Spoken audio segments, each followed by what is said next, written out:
As the Executive Director Training Services New South Wales, David Collins provides strategic leadership and management of the New South Wales vocational education and market to meet the skills needs of the industry, individuals and the community, to drive improved job and skill outcomes through apprenticeships and traineeships.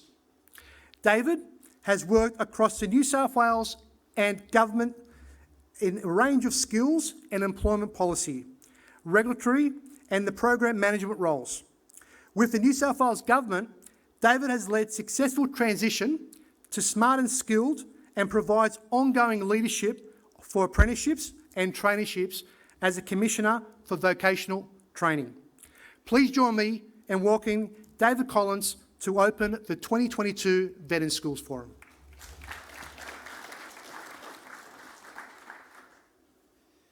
Thank you, Fred, and thank you, everybody.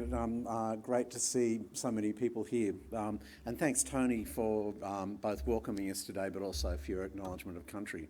And I'd also like to acknowledge the Gadigal people and also the Wangal people of the Eora Nation, who are the traditional owners of this land, whose clans came together around this area, the sort of western end of the harbour, the delta of the Parramatta River. I pay my respects to elders past, present and emerging, greeting to any Aboriginal people who may be with us today, and just recognise that we're coming up to NAIDOC Week, which is a fabulous celebration of the strength of our Aboriginal culture. Get up, stand up, show up, the slogan for NAIDOC Week this year, which is an exhortation to all of us, Aboriginal or non-Aboriginal, to work together.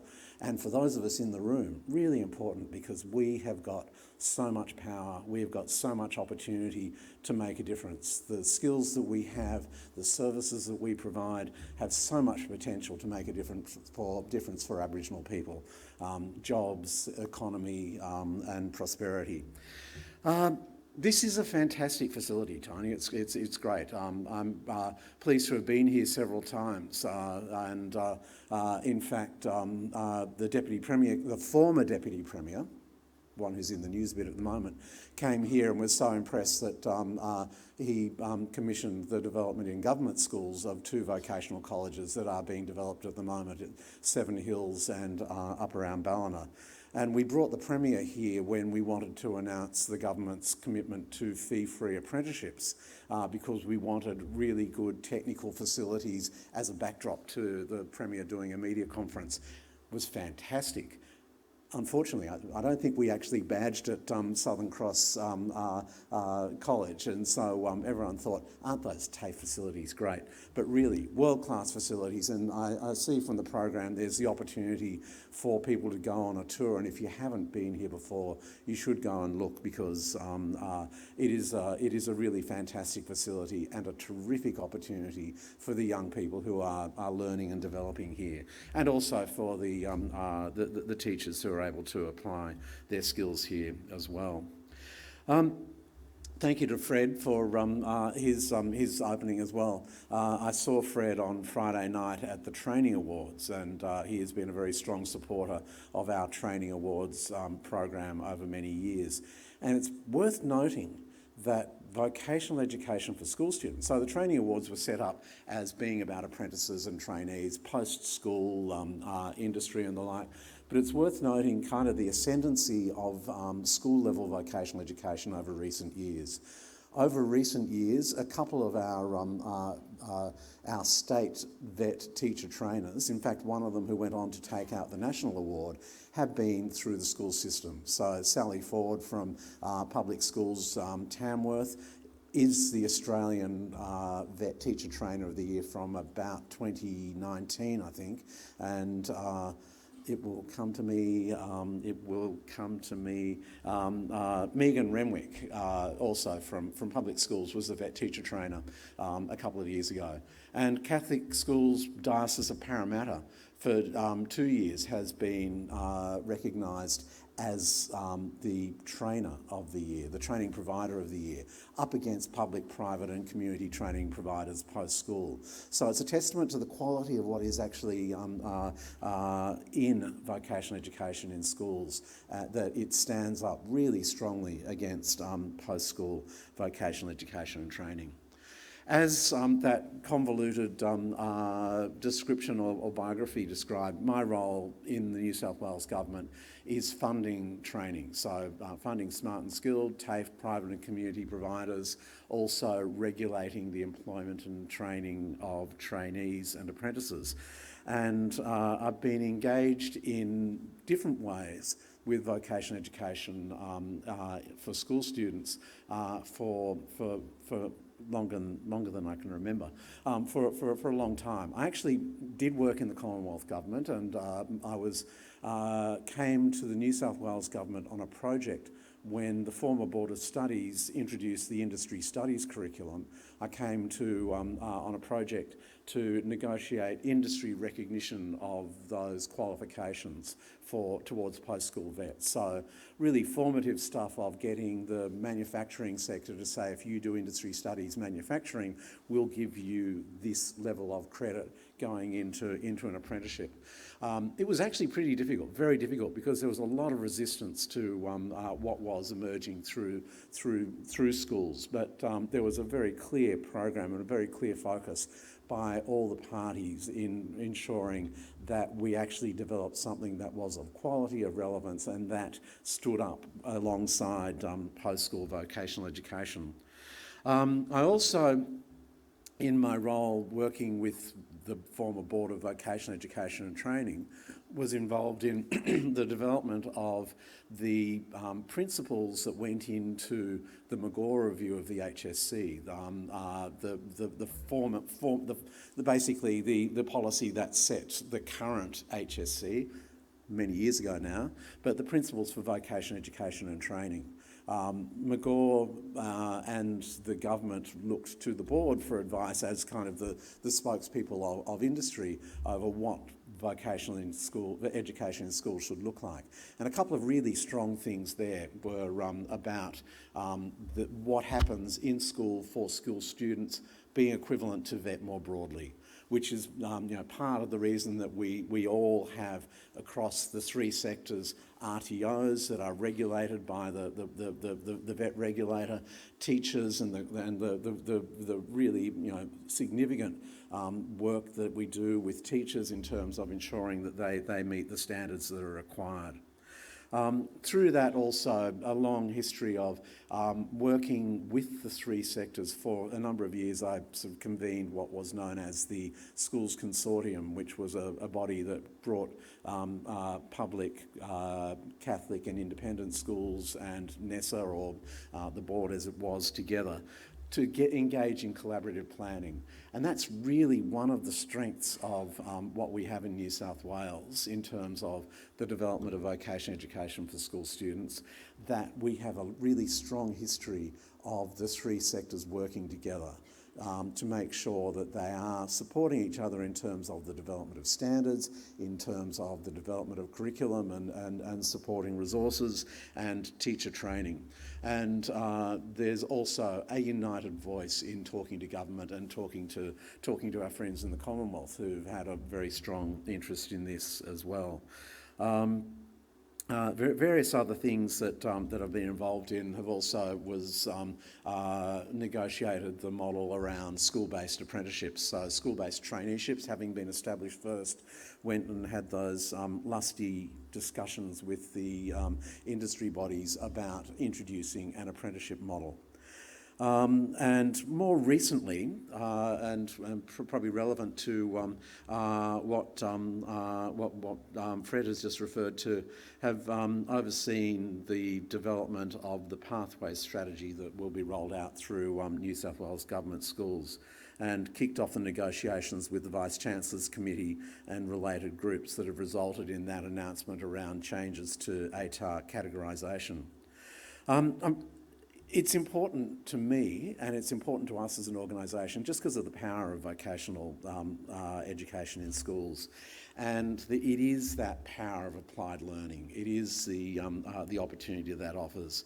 It is the really important thing about the exposure to the workplace, the workplace learning aspects of so many of the programs that you're supporting that really can have a transformational impact on students, helping to actually focus, to develop skills, but also to develop and inform career choices. And we know that the results are good. We know that young people who do vocational courses at school are far more likely to be employed 5 years out from school than their peers. We know that school-based apprentices and trainees have really good employment outcomes. And hey, the current labour market, how clever are those young people to be doing vocational courses, because should they choose, they will be able to pretty much walk out of school and into areas where they'll be in demand. So it is really important. Reflecting on what we did around those principles for VET in schools, they were very much about pursuing high expectations. They were about vocational education as an aspirational, as an aspirational pathway.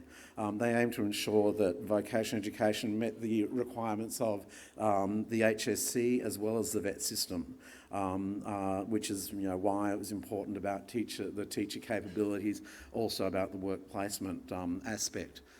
The ATAR recognition was really important, and we saw it as really important at that time because we wanted to keep students' options open. We wanted to keep the ability for someone to do vocational education and go on to university. We wanted to avoid streaming of students, and we wanted to send a message that vocational education was equivalent to general education subjects. Everybody was on board with that. It was a pretty noble aspiration, but I think on reflection, it didn't serve us well. And part of the reason was that the universities immediately gave those courses a Category B status. So they conceded that, yes, we'll recognise vocational subjects, most vocational subjects, towards the ATAR calculation, but they'll be Category B. And they were almost the only subjects that were Category B, which immediately set up a hierarchy and sent a message that in terms of university perception and a broader perception, they're of a lesser order. And we've spent the last 20 years fighting that, arguing with the Vice-Chancellors Committee, with the other related bodies, the Committee of Academic Chairs, about why that was not a good thing, because it just sent such a strong message. And it also limited the number of subjects that students could do. That Category B subjects, you can only count 2 units of Category B subjects towards an ATAR. So those students who really aspire to, or who want to keep that university pathway open, are limited in what they can do around vocational education. So it's great that the Vice-Chancellors Committee and the related committees have agreed to abolish the current system of categorisation. They will still weight those subjects, but hey, there will no longer be categorisation. So it's a much better message. It's a much better situation. And it does mean that students can choose to do more than just the 2 units. So you could be doing, a Certificate 2 in Construction and Information Technology or the like, complementary vocational subjects that have really good career outcomes, but that are also relevant should you be choosing to go off and do a Bachelor of Construction or Engineering or something else really of great value, whichever pathway you might choose to go through. So that change is very significant. There's more we need to do though. The way we assess VET courses for the ATAR is one thing, but we do it through the HSC exam. And I think, you correct me if I'm wrong, I think vocational subjects are the only subjects where it's just that one exam that is used to calculate the ATAR. Other subjects, there's other approaches to assessment, including an exam, that get you there. And I worry that we spend a lot of time focusing on getting to that exam and that assessment, and that is a factor that means that a number of students are leaving school with the exam, with the results, with that assessment, but not necessarily with having fulfilled all the competencies of their qualification. I think we need to do much better about how we might, if we're keeping that ATAR thing open, and so much is changing around ATAR that by 2025 it may be a moot point. It may be that with so many alternative processes of entry to university, it may be a moot point whether these courses are ATAR assessed or not. However, I think we need to work on changing that, and I think we need to also work much more on how we support students to get to the competencies, to get the qualifications, so they have got the full qualification on their way out. Once they complete school. The reform of the ATAR is, and the announcements that were made were not specifically part of the emerging pathway strategy, but they certainly are very much in line with it. The pathway strategy that we'll be rolling out through government schools is about everything you're talking about today. It is about how we need to do much better about preparing young people for that transition through senior secondary schooling and beyond. We know that a large cohort make that transition, they do their HSC, they go to university. We don't necessarily look after the balance of students particularly well. So what we've been looking at in this is about how we communicate the value of all pathways, including vocational education and training, picking up on the curriculum reform through NESA and how we can ensure that curriculum is most appropriate in terms of meeting the needs of students, strengthening participation and achievement in vocational education and training, including school-based apprenticeships and traineeships. And I'm pleased to see that there's been really strong growth in school-based apprenticeships and traineeships over the last 12 months, strengthening employer and school engagement, and also career education and planning. Those two are really important to us. Talking to a lot of my work is talking with industry about their challenges, skill shortages, attraction and retention of people. Where do we get labour? Where do we get skills? And one thing I say to all of them is that you need to be talking to schools. You need to be working with schools. You need to be building a relationship with your local schools so that people in the school understand you, understand your industry. You can inform them. You can inform the students in terms of careers and the choices they might need to make to get into good careers. And you can support the school's vocational programs. From a school level, we've got to do the same thing. We've got to be reaching out to our local industries. Some of us do it better than others. We need to be reaching out to local industry and employers, building those relationships so that we can partner more effectively to get better outcomes for students. Through the department, we've been doing a bit of work on that through the Regional Industry Education Partnership Program, which was set up to bring schools and employers together and to create opportunities for career immersion and experience to get better relationships. But we all need to be really much more effective in that.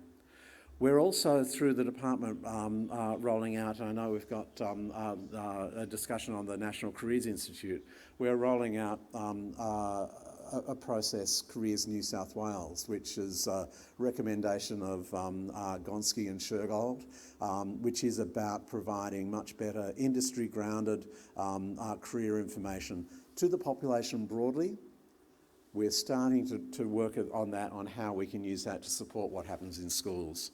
A long way to go in relation to that, but it is a service that is now accessible to the broader population. And later this year, or in phase 2, we will be working on how we engage with schools to be complementary to school-based careers advice. It's a really good opportunity to sit back and reflect today on pathways. It is so important. It's not just about VET in schools. It is about those connections. It is about those connections with industry. It is about those connections with career education. It is about taking the time to sit down with students and work through what are your aspirations, where do you want to go and how are you going to get there, and what is it that we've got that we can offer to support you to get there. So I hope you get a lot of value out of the day. I'm very pleased to have been invited here to join you, and thank you for your time. Thanks, Pete.